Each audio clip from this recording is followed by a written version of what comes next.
Well, Rex, well to Ray. Oh, right, yeah, tá Ray-Bans, tá siad go maith. No, an féidir leat é a léamh dom mar siad thola.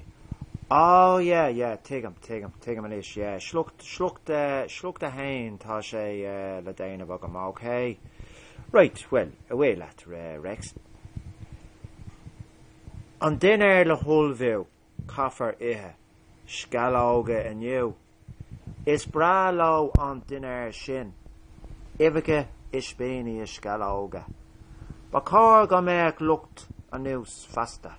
Ba cá dún ille a bheith cúis fardige I meol éigen, ach ní bheith sé ann. Ní bheith sé ann in ein bheol in a main. Ní raibh ein túr is bhoi ein ucal. Could I say on my meol latsa vrendan, at ní man ish tú.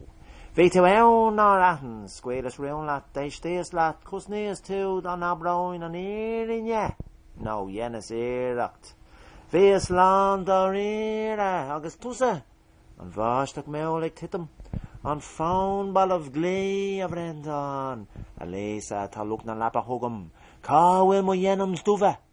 Cuidas amach iad breis gá lá hin. Agus mo umbrán tap. Tá tú imas a díal a léisa tú féin is da hitéini. Ní éinan tú puin an éinan. Is fadalong go jugig mam a walya. Well, tá sin a raibh Rex. Go hén tak ar fad.